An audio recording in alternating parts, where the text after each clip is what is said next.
ఓం శుక్లాంబరధరం విష్ణుం శశివర్ణం చతుర్భుజం ప్రసన్నవదనం ధ్యాయేత్ సర్వవిఘ్నోపశాంతయే అని స్వామి నమస్కారం చేసుకుని మన దక్షిణామూర్తి స్తోత్రానికి మానసోల్లాసంతో సహా కలిపి అర్థం చూసుకుంటూ వెళ్తూ ఉన్నాము. రెండో శ్లోకంలో ఉన్నాము. బీజస్య అంతః అంకురః ఇవ ఇదం జగత్ మొత్తం. అసలు ఇంతకు ముందు నిర్వికల్పమే గాని తర్వాత పునః తిరిగి రకరకాలుగా వికల్పించబడ్డది. ఎట్లా? మాయ చేత ఇదంతా కల్పించబడ్డది అని మన శాస్త్రాలన్నీ చెప్తూ ఉంటే, మన వాళ్ళు కొంతమంది దాన్నెట్లా దర్శిస్తారంటే చాలామంది కనీసం 4 రకాల దర్శనాలు చేసిన వాళ్ళు, మాయగా జరిగిందిదంతా మాయ అని వాళ్ళు ఒప్పుకోరు.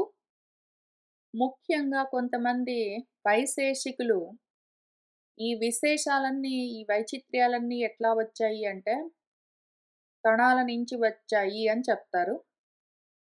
సాంఖ్యులేమో ప్రధానం నుంచొచ్చిందని జెప్తారు. నైయాయికులు కూడా కాణాదుల్లాగానే జెప్తారు. ఈలోగా మీమాంసకులోటి జెప్తారు. లేదా యోగులొకటి చెప్తారు. కానీ ముఖ్యంగా ఇద్దరిని చూద్దాము. కాణాదులు కణాల నుంచొచ్చాయని జెప్తారు. వాళ్ళనే వైశేషికులంటారు. సాంఖ్యులేమో ప్రధానం నుంచొచ్చిందని జెప్తారు. అయితే విచిత్రం ఏంటంటే, కాణాదులేమో కణాలు జడమని జెప్తారు. సాంఖ్యులేమో ప్రధానం జడమని జెప్తారు. ఆ జడమైన పదార్థం నుంచి చేతనమైన ప్రాణులన్నీ ఎట్లా వస్తాయని వాళ్ళు చెప్పరు. అదంతే అంటారు. కాబట్టి ఇప్పుడు వీళ్ళ దగ్గర నుంచి మొదలుపెట్టి, ఎందుకంటే వాళ్ళు కొంతమంది ఇట్లా ఆలోచించుకుంటున్నారు, కొంతమంది అట్లా ఆలోచించుకుంటున్నారని ఒక 6 రకాల దర్శనాలున్నాయి. షడ్దర్శనాలు ప్రధానంగా మనకు. ఎవరెట్లా ఆలోచించుకుంటున్నారో అర్థమవుతే గాని మనం ఎంత దూరం వెళ్తున్నాం, ఎక్కడ ఆగుతున్నాం, ఇంకెంత దూరం వెళ్ళాలని తెలుస్తుంది. ఈ మొత్తం జగత్తంతా బీజంలో నుంచి అంకురం ఉద్భవించినట్టు ఉద్భవేత్ అవును కరెక్టే. అంతవరకు అందరూ ఒప్పుకుంటారు. షడ్దర్శనాల వాళ్ళు అందరూ ఒప్పుకుంటారు. సైన్స్‌లో ఉన్న వాళ్ళందరూ సైంటిస్ట్‌లందరూ ఒప్పుకుంటారు. మనలాంటి సామాన్యులు కూడా ఒప్పుకుంటారు. No problem. కానీ అసల బీజం ఎక్కడి నుంచొస్తుంది? అంకురము ఏదో చెట్టు ఒక విత్తనంలో నుంచి మొలకెత్తుతుంది అంటే, ఆ చెట్టు రావడానికి మొలక, మొలక రావడానికి బీజము సరే అవి ప్రత్యక్షంగా కనిపిస్తున్నాయి గానీ, ఆ బీజం ఎక్కడి నుంచొచ్చింది? ధాన్యపు గింజ, విత్తనము ఎక్కడి నుంచొచ్చింది? అని అంత దూరం దాని వెనకాలకి, వెనకాలకి వెళ్లి చూడాలి కదా! కాబట్టి ముందైతే ఎక్కడెక్కడ మన వాళ్ళందరూ ఆగారో, అది చూసుకుంటూ వెళ్దాము అని మొదలుపెట్టారిక్కడ మనకు వార్తికలు. ఒక 8 శ్లోకాలు చూసాం పోయిన వారం మనం. ఇంక అక్కడి నుంచి ముందుకు వెళ్దాం. అంకురాది ఫలాంతేషు కార్యేషు అస్తిత్వం ఈష్యతే. కుతః ఆగత్య సంబంధాః వటబీజేషు తే కణాః. ముందు కాణాదులను చూద్దాము. తర్వాత సాంఖ్యుల జోలికి వెళ్ళొచ్చు. కాణాదులేం చెప్తారు? అన్ని కణాల నుంచే వచ్చాయి. ఏదైనా సరే ఒక బీజం ఉందనుకో, బీజంలో నుంచే అంకురాలన్నీ వస్తాయి. అంటే మొలకలు. మొలకలన్నీ పెద్దవవుతాయి, చెట్లవుతాయి. మళ్ళీ అవి పుష్పిస్తాయి, ఫలిస్తాయి. అందులో నుంచి పళ్ళొస్తాయి. పళ్ళలో నుంచి మళ్ళీ విత్తనాలొస్తాయి. విత్తనాల్లో నుంచి మళ్ళీ అంకురమొస్తుంది. అంకురంలో నుంచి చెట్టొస్తుంది. చెట్టులో నుంచి పువ్వులు, పళ్ళు, పళ్ళలో నుంచి విత్తనాలని వాళ్ళు ఈ సైకిల్ కరెక్ట్‌గానే చెప్తారు. అవును కరెక్టే. కార్యం ఇదంతా సరే. కార్యం యొక్క అస్తిత్వం ఉన్నదంతా కార్యమే ఇంకేమీ లేదు. కారణము కనిపిస్తూనే ఉన్నది గదా! అది సైక్లికల్‌గా ఉంటుంది. ఇప్పుడు చెట్టులో నుంచి విత్తనమొస్తుంది. విత్తనంలో నుంచి చెట్టొస్తుంది. చెట్టులో నుంచి విత్తనమొస్తుంది. విత్తనంలో నుంచి చెట్టొస్తుంది. కాబట్టి చెట్టుకి విత్తనము కారణము. మళ్ళీ విత్తనానికి చెట్టు కారణము. ఇప్పుడు విత్తనంలో నుంచి చెట్టొచ్చినప్పుడు విత్తనము కారణము, చెట్టు కార్యము. మళ్ళీ చెట్టు నుంచి విత్తనాలొచ్చినప్పుడు చెట్టు కారణము, విత్తనము కార్యము.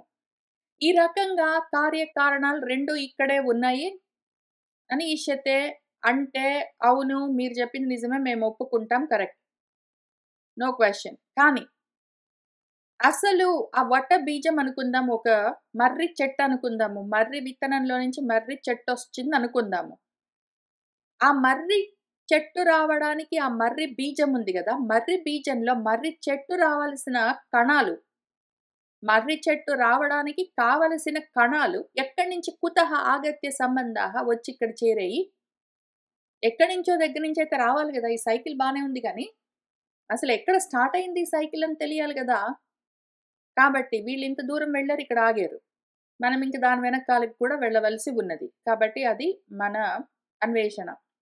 ఇది మనకు ఈ కాణాదులు చెప్పిన విషయంలో ఆక్షేపణ. తర్వాత కారణానుగతం కార్యం ఇతి సర్వైః చ సమ్మతం. తస్మాత్ సత్తా స్ఫురత్తా చ సర్వత్రాపి అనువర్తతే. కారణాన్ని అనుసరించి కార్యం వస్తుంది. అది సర్వైః అందరి చేత సమ్మతమే. అందరూ ఒప్పుకుంటారు. ఎప్పుడైనా సరే కాజ్‌లో నుంచే ఎఫెక్ట్, కారణంలో నుంచే కార్యము. No question. తస్మాత్ అయితే సత్తా స్ఫురత్తా, సత్తా అంటే ఉండడము, స్ఫురత్తా అంటే తెలుస్తూ ఉండడము. సత్, చిత్ అన్నవేవున్నాయో అవి మాత్రం సర్వత్రాపి అనువర్తతే. ప్రతి చోట ఉండి తీరవలసిందే. సత్, చిత్ అన్ని చోట్ల ఉండాలి. చిత్ లేకుండా, చైతన్యం లేకుండా సత్ రావడం అన్నది ఉండదు. సాంఖ్యులు చెప్పే సత్కార్యవాదము, అసత్తులో నుంచి సత్ రావడం అట్లాంటివన్నీ ఉండవు. అట్లానే కాణాదులు చెప్పేది జడంలో నుంచి చైతన్యమైన జగత్తంతా వస్తుందని చెప్పడం కుదరదు. జడమైన కణాల్లో నుంచి చైతన్యవంతమైన మర్రి చెట్టు ఎట్లా వస్తుంది? ఆ సంబంధం చూడొద్దు. కుతః ఆగత్య సంబంధ. కాబట్టి అంత దూరం దాని వెనక్కి వెళ్ళాలి మనమిప్పుడు. తర్వాత పుష్పే ఫలత్వం ఆపన్నే క్షీరే చ దధితాం గతే విజాతీయాః ప్రతీయంతే గుణాః రూపరస ఆదయః. మన కాణాదులేం చెప్పారంటే అన్నీ సమాన జాతీయాలే ఉంటాయి. సజాతీయాలు. ఇప్పుడు ఏ పరమాణువుల నుంచి ఏ ద్రవ్యాలు తయారయ్యాయో వస్తువులు, ఆ పరమాణువులకున్న గుణాలతోటే ఇవి తయారవుతాయి. రూపాలైనా, రసాలైనా ఏవైనా సరే. అని వాళ్ళ ఎగ్జాంపుల్స్ కూడా చెప్పారు. ఇప్పుడు ఒకవేళ మట్టి ఉన్నదనుకో, మట్టితో తయారైన ఘటము కుండకు మట్టి కణాలకున్న లక్షణాలు, గుణాలన్నీ ఉంటాయి. అట్లానే అంతవరకే ఎందుకు ఆగాలి? మట్టి వల్ల ఘటము కుండే గాదు. తంతువుల వల్ల పటము, దారాలు ఉన్నాయి గదా! దారాల్లో ఏ కణాలున్నాయో, ఆ కణాలకున్న గుణాలను బట్టి, ఆ పటము వస్త్రం గూడా తయారవుతే, ఆ వస్త్రానికి అవే లక్షణాలుంటాయి. అదే రంగు, అదే టెక్స్చర్ అవే ఉంటాయి. లేదా అదే బంగారం కణాల్లో నుంచి తయారైన ఉంగరాలు మొదలైనవన్నీ గూడా అదే లక్షణాలతో ఉంటాయి. ఇది విషయం అని వైశేషికులు చెప్పారు. కాబట్టి అన్నీ సజాతీయం ఉండాలి. అదే జాతి.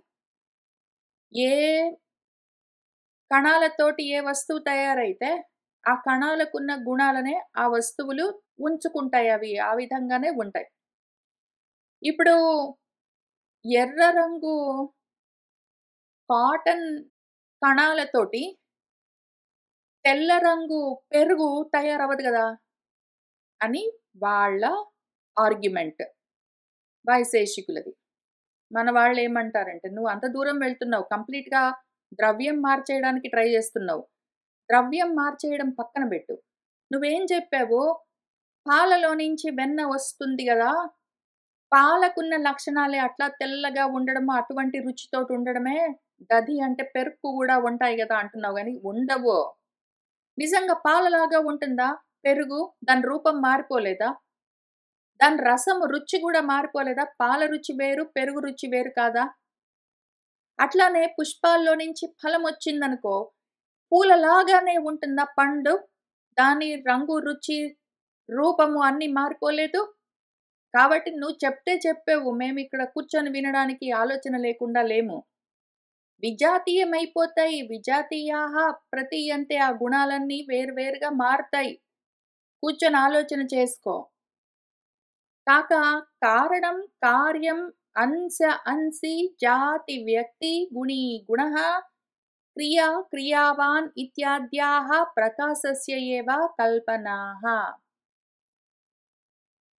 నువ్వు చాలా జెప్పావు గదా! ఇక్కడ రకరకాలుగా ఎగ్జాంపుల్స్ చెప్పావు. మట్టన్నావు, కుండ అన్నావు, దారాలన్నావు, వస్త్రమన్నావు, బంగారమన్నావు, ఉంగరాలన్నావు, పాలన్నావు, పెరుగన్నావు, ఏదో అన్నావు గదా! ఈ కారణాలున్నాయి కదా! మట్టి, దారాలు, బంగారము, పాలు అవన్నీ కారణాలన్నావు. కార్యమేమన్నావు? కుండ, వస్త్రము, పెరుగు లేదా ఏదో మర్రి విత్తనంలో నుంచి మర్రి చెట్టు అవన్నీ కార్యాలు అన్నావు గదా! ఈ కారణమైనా సరే, ఆ కార్యమైనా సరే ఎక్కడి నుంచొచ్చాయి? వాటి వెనకాల కారణమేమి? మూల కారణం ప్రకాశమే, జ్ఞానమే, చిత్. అట్లానే అంశాలుగా ఉన్నాయనుకో ముక్కలు ముక్కలుగా. ఏదో ఒక చెట్టుకి ఆకులున్నాయనుకో, అవన్నీ వేరు వేరుగా ఉన్న ఆకుల్లాగా కనిపించి, ఆ చెట్టంతా ఒక్క అంశిగా ఉంటే గూడా, ఆ చెట్టు అయిన అంగాలతో ఉన్నది. ఆ అంశాలు, దాని అంగాలు, దాని భాగాలు, దాని కళలన్నీ కూడా ఎక్కడి నుంచి కల్పించబడ్డాయి? ప్రకాశం, చైతన్యం నుంచే వచ్చాయి. జాతి, వ్యక్తి, పలాని జాతిలో ఉన్న ఈ వ్యక్తులు అన్నావనుకో, ఆ జాతిలో ఉన్న వ్యక్తులన్నింటికి అదే జాతి లక్షణాలుంటాయని నువ్వు జెప్పావు గదా! మంచిది శుభం. మనుషులు అన్న జాతిలో ఉన్న వ్యక్తులందరూ ఆ మనుషులకున్న లక్షణాలతో, గుణాలతో వాటితో ఉంటారని జెప్పావు. అవును. అయితే అసలా ఇండివిడ్యువల్ వ్యక్తులు, ఆ కలెక్టివ్ జాతి, స్పీషీస్ మొత్తమంతా ఎక్కడి నుంచొచ్చింది? ప్రకాశం నుంచే. జ్ఞాన ప్రకాశం లేదా చైతన్యం, చిత్ అనుకో. అందులో నుంచే వచ్చాయి. అట్లానే గుణాలన్నీ కూడా వాటితో కూడి ఉన్న గుణిగూడ. అవి గూడా మొత్తం అంతా. నువ్వు రంగు అంటావు, రుచి అంటావు, రూపం అంటావు, వాసన అంటావు, ఏంటేంటో అంటావు. నువ్వు చెప్పిన గుణాలన్నీ గూడా దేనితో కూడి ఉన్నాయో ఆ గుణితో కలిసి అన్నీ ఆ ప్రకాశం చిత్ నుంచే వచ్చాయి. నువ్వసలు మూల కారణం వదిలిపెట్టి కళ్ళకు గనిపించే కారణం వరకు చూసి, కొంతవరకు చూసి ఆగావంటే దాని వెనకాలది చూడకపోతే పూర్తిగా అఖండమైన జ్ఞానం నీకెట్లా కలుగుతుంది? ముక్కలు ముక్కలుగా లిమిటెడ్ జ్ఞానమే ఉంటుందప్పుడు. పరిచ్ఛిన్నమైన జ్ఞానంతో నువ్వు శాంతాన్ని, అంతులేని దాన్ని తెలుసుకోవడం కుదరదు. చైతన్యం పరమాణూనాం ప్రధానస్యాపి నయిష్యతే. జ్ఞానక్రియే జగత్క్లుప్తౌ దృశ్యేతే చేతనాశ్రయే. ఇప్పుడు ఒక జగత్ క్లుప్తం అవ్వాలి అంటే, జగదుత్పత్తి జరగాలంటే, దానికి జ్ఞానము, క్రియ ఉండాలి. ఇవి 2 చైతన్యాన్ని ఆశ్రయించి ఉన్నట్టుగానే కనిపిస్తుంది. చైతన్యం లేకుండా జ్ఞానము లేదు, క్రియ లేదు. చైతన్యం లేకపోతే కర్మలుంటాయా? క్రియలు? చైతన్యం లేకపోతే జ్ఞానం ఉంటుందా? కాబట్టి జ్ఞానము, క్రియ 2 చైతన్యాన్ని ఆశ్రయించి ఉన్నాయి. ఈ రెండింటి వల్లే గదా ఈ జగత్తంతా తయారవుతూ ఉన్నది. ఇంత మాత్రం దృశ్యతే అందరికీ తెలుస్తూనే ఉన్నది. సింపుల్ కామన్ సెన్స్ తోటి ఆలోచించినా కూడా. నువ్వేమంటావు? నీ ప్రధానానికి చైతన్యం లేదు అని నువ్వంటావు అని సాంఖ్యుల వైపు తిరిగి, నువ్వు పరమాణువులంటావు. నీ పరమాణువుల జడమని నువ్వే జెప్తావు. వాటికి చైతన్యం లేదని నువ్వే అంటావు. చైతన్యం లేని నీ పరమాణువులతో, చైతన్యం లేని నీ ప్రధానంతో, చైతన్యంతో మాత్రమే తయారయ్యే జగత్ ఎట్లా తయారైందనుకుంటున్నావు? నయిష్యతే ఒప్పుకోము. చైతన్యమే కారణము. నువ్వు కాదు అంటే కారణం చూపించు. ఎక్స్‌ప్లెయిన్ చెయ్యి. కళ్ళకు కనిపిస్తున్న దాన్ని నువ్వెట్లా కాదంటావు? కాలరూప క్రియాశక్త్యా క్షీరాత్ పరిణమేత్ దధి జ్ఞాతృజ్ఞాన జ్ఞేయరూపం జ్ఞానశక్త్యా భవేత్ జగత్. కాలరూపమైన ఒక క్రియాశక్తి ఉన్నది. కాలం వచ్చింది అంటే చేష్టలు బయలుదేరుతాయి. ఆ కాలరూపమైన క్రియాశక్తి వల్లే ఇప్పుడేమైంది? నీ పాలున్నాయనుకో, పాలు దధిగా, పెరుగుగా పరిణామం చెందాలి అంటే ఏం కావాలి? దీనికి ఇంక పెద్ద సైన్స్ అవసరం లేదు. వాళ్ళు సైంటిస్ట్ అవ్వక్కర్లేదు. మామూలు మనుషులందరికీ తెలిసిన విషయం. పాలు పెరుగుగా ఎట్లా మారతాయి? ఎట్లా అంటే దానికి కాలం కావాలి. టైం గావాలి. టైం ఉంటేనే కనీసం ఒక రాత్రైనా గడవాలి. ఒక పగలైనా సరే కొన్ని గంటలు గడిస్తే తప్ప కాలమన్న ఒక రూపంలో ఉన్న ఒక క్రియాశక్తి వాటిలో చేష్టలు కలిగిస్తే ఆ పాలు పెరుగుగా పరిణామం చెందుతాయి. నువ్వు కావాలంటే పాలలో కొంచెం పెరుగు వేసి తోడుబెడుతున్నానండి అనుకో, నువ్వేమైనా అనుకో గాని, నువ్వు ఊరికనే పాలను పక్కన ఉంచితే కూడా పెరుగు తయారవుతుంది. నువ్వు పాలలో పెరుగు వేసి వెంటనే పెరుగుగా అది మారిపోవాలంటే అవ్వదు. నువ్వు పాలలో పెరుగు వెయ్యి, వెయ్యకపో. టైం పడుతుంది దానికి. కాలం గావాలి. కాబట్టి కాలాన్ని ఇద్దరు వదిలిపెట్టారు. కాణాదులు, సాంఖ్యులు ఇద్దరూ కాలమన్న ఒక తత్వాన్ని పక్కన బెట్టి, దాని గురించి పట్టించుకోకుండా ఇద్దరు ఊరికినే కళ్ళకి కనిపించేవి ఒకదానితోటి కలవడం వల్ల ఏంటో వేరేగా మార్పు చెందింది. ఇంకింతే విషయం వేరేది లేదని జెప్పారు. అట్లా జరగదు. కాలం కావాలి. నువ్వు దాన్ని పక్కన బెడితే అది కాలం ఈశ్వర స్వరూపం. కాలం భగవత్ స్వరూపం. దాన్ని పక్కన బెట్టి అది లేకుండా నిరీశ్వరంగా నువ్వు ఏంటో కర్మలన్నీ జరుగుతున్నాయంటే జరగవు. నీకే తెలియట్లేదు. కాలం లేకుండా ఏదైనా పరిణామం జరుగుతుందా? అట్లానే ఏదో జబ్బు చేసిందనుకో, జబ్బు చేస్తే తగ్గాలి అంటే గూడా మళ్ళీ టైం గావాలి. ఏదో నువ్వు విత్తనమే అనుకో, నీ విత్తనమే అక్కడ బెట్టావనుకో, అది చెట్టుగా మారాలి అంటే, అంకురం రావాలన్నా, అది పెద్దగా పెరగాలన్నా కాలం గావాలి. లేదా నీ దారాలే వస్త్రంగా తయారవ్వాలంటే ఆటోమేటిక్‌గా ఆ బింబం పట్టని తయారవుతుందా? టైం గావాలి. ఏదైనా సరే కాలం కావాలి. టైం గావాలి దేనికైనా. కాబట్టి దాన్ని వదిలిపెట్టి నువ్వు ఎన్ని చెప్పినా సరే పని చెయ్యదు. ముఖ్యమైన ఎలిమెంట్ నువ్వు డిస్కౌంట్ చేయడానికి వీల్లేదు. అట్లానే జ్ఞాత, జ్ఞానము, జ్ఞేయము అని త్రిపుటులుగా ఉన్నదేదున్నదో, ఆ జగత్తు మొత్తము జ్ఞానశక్తి వల్లే. క్రియాశక్తి వల్ల పరిణామాలు ఏర్పడతాయి. జ్ఞానశక్తి వల్ల జగత్తంతా తయారై వచ్చింది. నువ్వు క్రియా, జ్ఞాన శక్తులు రెండింటిని డిస్కౌంట్ చేసి, క్రియా, జ్ఞాన శక్తులు ఏ చైతన్యంలో ఉన్నాయో ఆ ఈశ్వర శక్తిని పక్కన బెట్టి, ముఖ్యమైనవన్నీ వదిలిపెట్టి, ఊరికనే పైన పైన విషయాలు చూస్తూ ఉన్నావు. దీనివల్ల నీకు అంతు తెలియదు. జ్ఞానం ద్విధా వస్తుమాత్ర ద్యోతకం నిర్వికల్పకం. సవికల్పం తు సంజ్ఞాది ద్యోతకత్వాత్ అనేకధా. జ్ఞానము 2 విధాలుగా ఉంటుంది మళ్ళీ. జ్ఞానము, క్రియ అనగానే ఇంక అయిపోయిందనుకునేవు. జ్ఞానం మళ్ళీ 2 రకాలు. మనకు కూడా తెలుస్తుంది. మీరు కూడా ఆలోచించుకుంటూ ఉండండి నేను చెప్తూ ఉంటే. జ్ఞానము 2 రకాలుగా ఉంటుంది. ఉన్నది అని తెలిసే జనరల్ జ్ఞానం ఒకటుంటుంది. వస్తు మాత్రం తెలుస్తూ ఉంటుంది. ఉన్నది అని నిర్వికల్పంగా. ఉన్నది అని తెలుస్తుంది. అది ఏంటో స్పెసిఫిక్‌గా తెలియదు. ఉంది. ఫలాంది ఉంది అని తెలుస్తుంది. అది నిర్వికల్పమైన జ్ఞానము. అయితే సంజ్ఞలు దాని రూపమిది, దాని పేరిది, దాని రంగిది, దాని రుచి ఇది, దాని పని ఇది, దాని పరిమాణమింత, అది ఇక్కడున్నది, ఈ కాలంలో ఉన్నది అని ఆ వస్తువు గురించిన ఇన్ఫర్మేషన్ అంతా డీటెయిల్స్ ఏవున్నాయో, అవన్నీ ఏవున్నాయో దాన్ని తెలిపే జ్ఞానము సవికల్ప జ్ఞానము. ఉన్నది అని మాత్రం చెప్పేది నిర్వికల్ప జ్ఞానం. ఉన్నది ఎట్లా ఉన్నది అని నామరూప క్రియలన్నింటినీ ఎక్స్‌ప్లెయిన్ చేసేది సవికల్ప జ్ఞానం. సంకల్ప సంశయ భ్రాంతి స్మృతి సాదృశ్య నిశ్చయాః ఊహః అనధ్యవసాయః చ తథా అన్యే అనుభవాః అపి అన్నీ కలిపి సవికల్ప జ్ఞానం. ఇప్పుడు ఎగ్జాంపుల్స్ చూసుకుందాం. నాకొక సంకల్పమున్నది అని చెప్తాము. నాకొక అనుమానమున్నది అని చెప్తాము. నాకేదో ఒక భ్రాంతి కలిగింది అని చెప్తాము. నాకేదో స్మృతి ఉన్నది, జ్ఞాపకమున్నది అని చెప్తాము. ఇది ఇట్లా ఉన్నది సాదృశ్యం అని చెప్తాము. ఇది నా నిశ్చయము, నేనిలా నిశ్చయించుకున్నాను అది ఇట్లా ఉన్నది అని చెప్తాము. ఇది నా ఊహండి, నా ఊహ ఇట్లా ఉన్నది అని చెప్తాము. అనధ్యవసాయము ఏంటో నేను మర్చిపోయానండి. నాకు మతిమరుపున్నది అని జెప్తాము. ఇట్లాంటివి ఎన్నో అనుభవాలుంటాయి మనకి.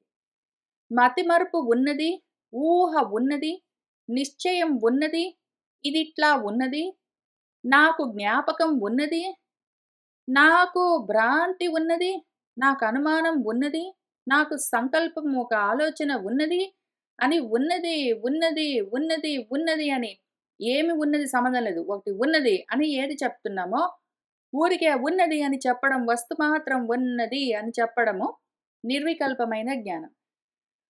ఆ ఉన్నది ఏమున్నది? అనుమానం ఉన్నది, జ్ఞాపకం ఉన్నది, మతిమరుపు ఉన్నది, మంచున్నది, చెడున్నది, దుఃఖమున్నది, ఏడుపున్నది, ఏదో ఉన్నది. రకరకాలుగా ఉన్న రకాలన్నీ సవికల్పమైన జ్ఞానంతో తెలియబడతాయి. జనరల్‌గా ఉన్నది అని తెలిసేది మాత్రం నిర్వికల్పమైన జ్ఞానంతో తెలుస్తుంది. నిర్వికల్పమైన జ్ఞానం ఒక్కటే ఉంటుంది. సవికల్పమైన జ్ఞానాలు ఎన్నైనా ఉండొచ్చు మన అనుభవాన్ని బట్టి. ఇప్పుడు దీన్ని పట్టుకోవడం కోసం ఒక్కొక్కళ్ళు ఒక్కొక్క రకమైన ప్రమాణాన్ని, స్టాండర్డ్‌ని వాడుతూ ఉంటారు. పర్సెప్షన్ అంటారు. ఇన్ఫరెన్స్ అంటారు. ఆ రకంగా ఇంగ్లీష్‌లో గూడా చాలా ఉన్నాయి. తెలుగులో గూడా, సంస్కృతంలో గూడా ఉన్నాయి. మనం చూద్దాం. ప్రత్యక్షం ఏకం చార్వాకాః కాణాదసుగతౌ పునః అనుమానం చ తచ్చాపి సాంఖ్యాः శబ్దం చ తే అపి న్యాయైకదర్శినः అపి ఏవం ఉపమానం చ కేచన అర్ధాపత్య సహ ఏతాని చత్వారి ఆహ ప్రభాకరः అభావషష్ఠాని ఏతాని భట్టాః వేదాంతినః తదా సంభావ ఐతిహ్య యుక్తాని తాని పౌరాణికాః జగుః. మన చార్వాకులున్నారు. ఈ చార్వాకులు కూడా నిరీశ్వరవాదులు, వాళ్ళంతా అది విషయము. కళ్ళ ముందు కనపడాలి, ఏదైనా ప్రత్యక్షంగా కనపడాల్సిందే వాళ్ళకి. ప్రత్యక్షంగా కనిపించకపోతే వాళ్ళు ఏది ఒప్పుకోరు. ఈ చార్వాకులే నాస్తిక్యవాదులు. ఎందుకు అంటే కళ్ళకి కనపడకపోతే ఇంక లేదు అంటారు వాళ్ళు. కాబట్టి నాస్తి, కళ్ళకి కనపడకపోతే నాస్తి అని చెప్తారు వాళ్ళు. ఈ చార్వాకులు అందుకని ప్రత్యక్షం తప్ప వేరే ప్రమాణాన్ని అసలు అంగీకరించరు, ఒప్పుకోరు వాళ్ళు. పాపం మన కణాదులు ఈ చార్వాకులు చెప్పినట్టు ప్రత్యక్ష ప్రమాణాన్ని ఒప్పుకుంటారు. కళ్ళ ముందు కనిపించుతున్నది వాళ్ళు ఒప్పుకుంటారు. కాకచ్చ, తచ్చ దాంతో పాటు అనుమాన ప్రమాణాన్ని గూడా ఒప్పుకుంటారు. అంటే అదిగో పొగ కనిపిస్తూ ఉన్నది అంటే అక్కడ నిప్పు ఉండే ఉంటుంది అని అనుమానించి తెలుసుకునే ప్రమాణం ఏదున్నదో దాన్ని కూడా మన కాణాదులు ఒప్పుకుంటారు. వాళ్ళు ఈ రెండే ఒప్పుకుంటారు. కాణాదులు ప్రత్యక్ష, అనుమాన ప్రమాణాలు రెండే ఒప్పుకుంటారు. ఇంక వేరేవేవి ఒప్పుకోరు వాళ్ళు.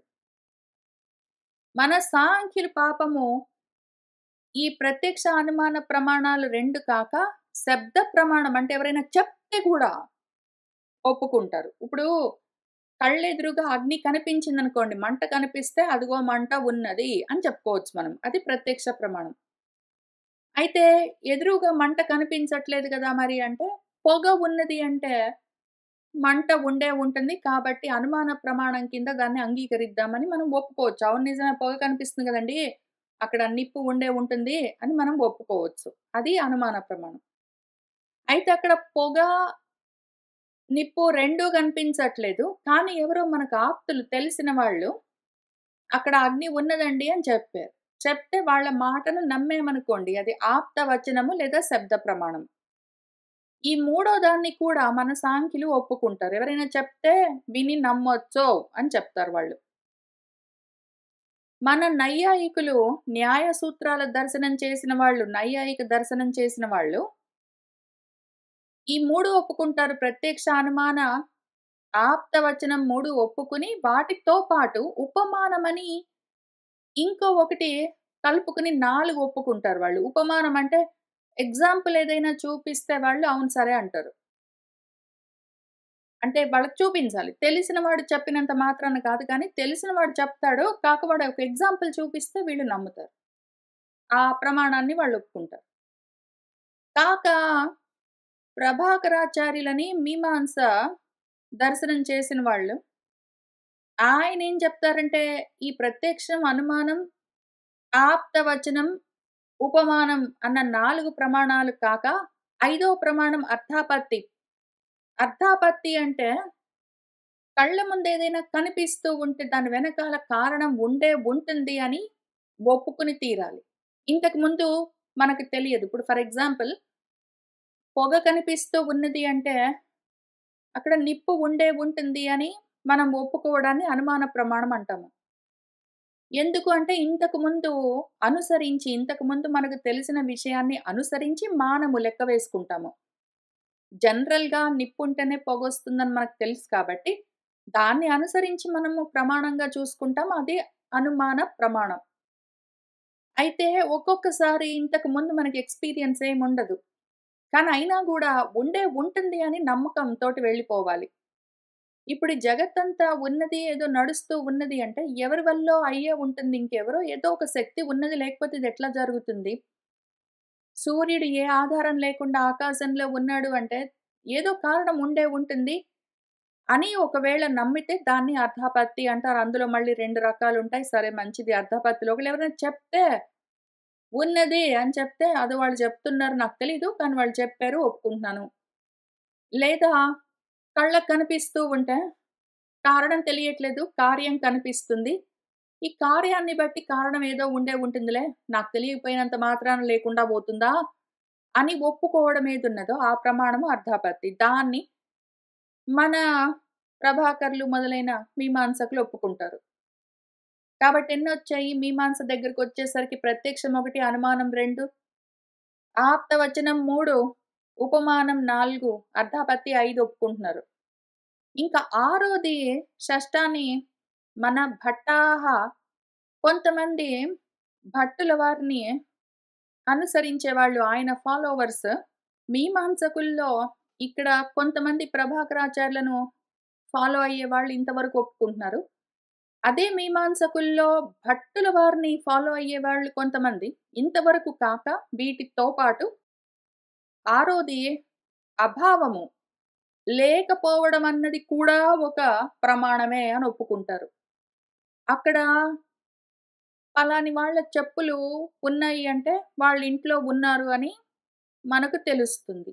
అయితే ఎప్పుడు అక్కడే ఉండే చెప్పులు, ఆ రోజు అక్కడ కనిపించట్లేదు అంటే వాళ్ళు ఇంట్లో లేరు అని గూడా తెలుస్తుంది గదా! అది గూడా ఒక ప్రమాణమే గదా! లేకపోవడం గూడా ఒక ప్రమాణమే గదా! అని వాళ్ళు దాన్ని కూడా ఒప్పుకుంటారు. ఆరొచ్చాయి ఇప్పుడు. కాక మన వాళ్ళు పౌరాణికులున్నారు. వీళ్ళు ఈ 6 ఒప్పుకుంటారు. ప్రత్యక్ష, అనుమాన, ఆప్తవచన, ఉపమాన, అర్థాపత్తి, అభావాన్ని ఈ 6ంటిని ఒప్పుకుని, వాటితో పాటు సంభవం కూడా ఒప్పుకుంటారు. అభావమే గాదు. సంభవం అక్కడ చెప్పులు లేవు అంటే, వాళ్ళింట్లో లేరు అని తెలుస్తున్నది కదా! అని ఒకవేళ మన వాళ్ళు మీమాంసకులంటే, అవును గాని చెప్పులు ఉన్నాయి అంటే వాళ్ళు ఉన్నట్టే గదా! కాబట్టి సంభవం గూడా ఒక ప్రమాణమని వీళ్ళు దాన్ని గూడా యాడ్ జేసుకున్నారు. అంతవరకే గాదు. దాంతో పాటు మన పౌరాణికులు వాళ్ళ పురాణాలను గూడా అందులో యాడ్ చేసుకున్నారు. పౌరాణికులు మిగిలిన వాళ్ళందరూ వదిలేసారు గానీ, పాపం పౌరాణికులు పురాణాలను గూడా బెట్టుకొని, పురాణం గూడా ఒక ప్రమాణమే. పురాణంలో జెప్పిన దాన్ని గూడా మనం ప్రమాణంగా అంగీకరించి తీరవలసిందే అని వాళ్ళు పాపం చెప్తున్నారు. ఈలోగా వేదాంతికులు, వేదాంతాన్ని నమ్మేవాళ్ళు కూడా ఈ 5 ప్లస్ ఈ 1 అభావంతో కలిపి 6 ఒప్పుకుంటారు. వేదాంతులు మీమాంసలో భట్టుల వారిని అనుగమించే వాళ్ళు 6 ఒప్పుకుంటారు. మన పౌరాణికులు ఈ మొత్తం ఒప్పుకుంటారు. అన్నీ ఒప్పుకుంటారు. వాటితో పాటు ఇంక 2 కలుపుకున్నారు. మొత్తం 8 జేసుకున్నారు. అన్నీ ఏదైనా ప్రతిది ప్రమాణమే ఇంకెళ్ళని జెప్తారు వాళ్ళు. కాబట్టి ఇట్లా ఉన్నది మనకు పరిస్థితి. ఇంతవరకొచ్చాం కదా! ఇంకిక్కడి నుంచి మళ్ళీ మన కాణాదుల వాళ్ళ దగ్గరికెళ్దాము. ద్రవ్యం గుణః తథా కర్మ సామాన్యం చ విశేషకం సమవాయం చ కాణాదాః పదార్థాన్ షట్ ప్రచక్షతే. ద్రవ్యాలు, గుణాలు, కర్మలు, సామాన్యం, విశేషం, సమవాయ అని ఒక 6 రకాల పదార్థాలను వాళ్ళు తయారు చేసుకున్నారు. షట్ పదార్థాన్ వాళ్ళు చెప్తారు. మళ్ళీ ఒక్కొక్క పదార్థంలో చాలా రకాలున్నాయి. ద్రవ్యం ఒక 9 రకాలంటారు. గుణాలు కొన్ని రకాలు ఒక 24 ఏమో అంటారు. కర్మలు ఒక 5 రకాలంటారు. మళ్ళీ అందులో సామాన్యం అంటారు, విశేషం అంటారు, సమవాయం అంటారు. మళ్ళీ దాన్ని ముక్కలు చెక్కలు చేసి చాలా, చాలా, చాలా విడదీసుకుంటూ వెళ్ళి ఓ అనంతమైన సబ్జెక్ట్ తయారు జేశారు. అది గూడా మొత్తము మన కాణాదులు వాళ్ళ వైశేషిక సూత్రాల్లో డాక్యుమెంట్ చేయలేదు. ఇట్లాంటివి ఇంకా చాలా ఉంటాయి. మీరు చూసుకోండి ఎళ్ళండి. అని మధ్య మధ్యలో అండ్, ఆల్సో అని యాడ్ చేశారు. కాబట్టి దానికి అర్థాలు రాసేవాళ్ళు, భాష్యాలు రాసేవాళ్ళు, టీకాలు రాసేవాళ్ళందరూ ఇంకా కొన్ని యాడ్ చేసుకుంటూ వెళ్లారు. మనం ఈ కాణాదుల వైశేషిక సూత్రాలు చదువుకుంటున్నప్పుడు మనం గూడా ఇంకా కొన్ని యాడ్ చేసుకున్నాం అందులో. కాబట్టి అదొక పెద్ద సముద్రంలాగా ఉంటుంది. కానీ ఏంటంటే అది ఎక్కడి నుంచి ఎక్కడికెళ్ళదు. దానికి లోతు తక్కువ. చాలా విస్తారంగా దాన్ని పెంచుకున్నారు. కానీ మూలాన్ని మాత్రం పట్టుకోలేదు. వీళ్ళేమి పట్టుకున్నారు, ఎంతవరకొచ్చారన్నది మళ్ళీ మనము 21వ శ్లోకం దగ్గర నుంచి చదువుకుంటూ వెళ్దాం. ఇవాల్టికి ఇక్కడికి ఆపుతున్నాను. సర్వం శ్రీకృష్ణ పరబ్రహ్మ పాదారవిందార్పణమస్తు.